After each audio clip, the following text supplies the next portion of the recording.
In this video, we are going to discuss about occurrence of metal in metal and non-metal series. We already studied how metals and non-metals react. What are the metals and non-metals? What are their properties? Now, what is occurrence of metal? Metal हम यहाँ पढ़ेंगे occurrence of metal. Occurrence of metal का मतलब क्या समझ रहे हैं आपकी? मेटल जो है हमारे एटमॉस्फेयर या हमारे अर्थ के अंदर कैसे और कहाँ पाया जाता है. तो बेसिकली जितने भी मेटल्स हम बात करते हैं ऑकरेंस की, वो अर्थ क्रस्ट के अंदर पाया जाता है. अर्थ क्रस्ट जो सबसे बाहरी सतह है अर्थ की, उसे अर्थ क्रस्ट कहते हैं. और अर्थ क्रस्ट के अंदर जो भी खनिज मिलता है, जो भी एलिमेंट मिलता है, उसे हम अकरेंस कहते हैं. Occurrence of metal, basically occurrence of element in this regard is most of the highest percentage of occurrence of an element are oxygen and silicon both are the abundant in nature, but these are non-metals. They are in very high form, where they are in very large amount in earth crust, but these are non-metals. In terms of metals, we know aluminium is the most abundant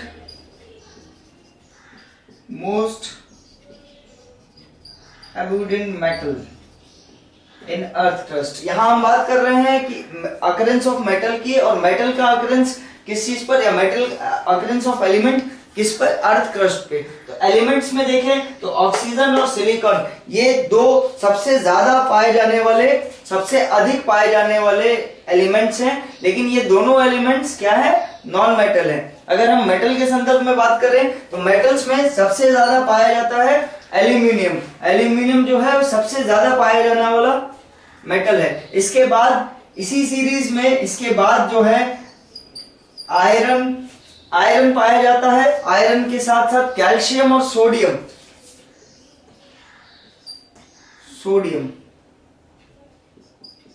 मतलब सबसे ज्यादा aluminium, फिर iron, फिर calcium, फिर sodium. इस तरह से सारे मेटल्स हमारे अर्थ क्रस्ट के अंदर पाए जाते हैं. सबसे पहले सबसे ज्यादा एल्यूमिनियम, उसके बाद आयरन, उसके बाद कैल्शियम और सोडियम. लेकिन ये जब हमारे एटमॉस्फेयर में पाए जाते हैं, हमारे अर्थ क्रस्ट में पाए जाते हैं, तो अर्थ क्रस्ट के अंदर ये फ्री नहीं होते, क्योंकि ये बहुत ही रिएक्टिव एलिमेंट्स हैं, रिएक्टिव मेटल्स हैं. तो ये किसी ना किसी चीज के साथ मिलकर के कंपाउंड बनाते हैं. कंपाउंड्स खनिज के रूप में पाया जाता है, यानी मिनरल्स के रूप में. मिनरल्स के रूप में इन सभी का अर्थ क्रस्ट के अंदर पार्ट होता है. अर्थ क्रस्ट के अंदर ये पाए जाते हैं, अर्थ क्रस्ट के अंदर. अच्छा, इसके अलावा भी मेटल्स दूसरी जगहों से भी मिलते हैं, जैसे बायोलॉजिकल इम्बैलेंस. बायोलॉजी के टर्म्स में हम देखें तो मेटल्स हमें कहां से मिलता है, जैसे मैग्नीशियम हो गया.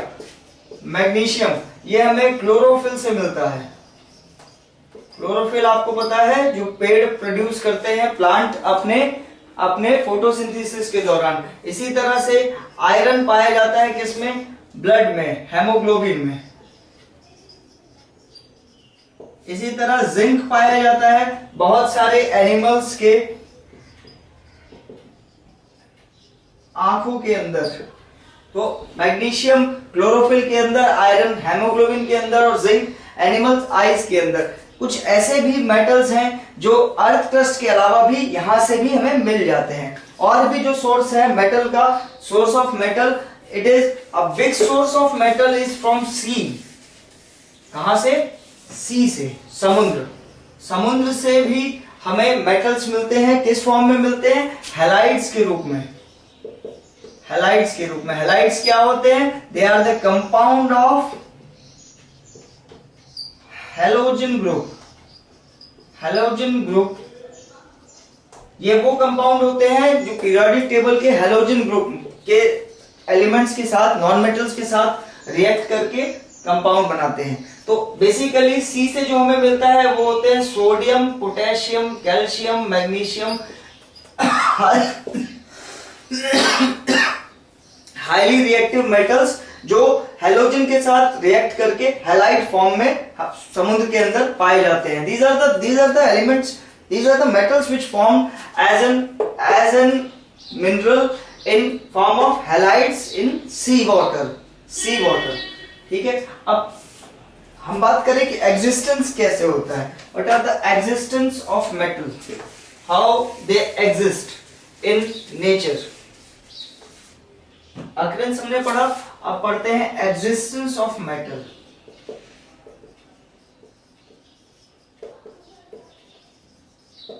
क्योंकि मेटल्स हमें पता है हाईली रिएक्टिव है, जो मोस्टली मेटल्स हैं, तो वो एक अपने फ्री स्टेट में नहीं पाए जाते।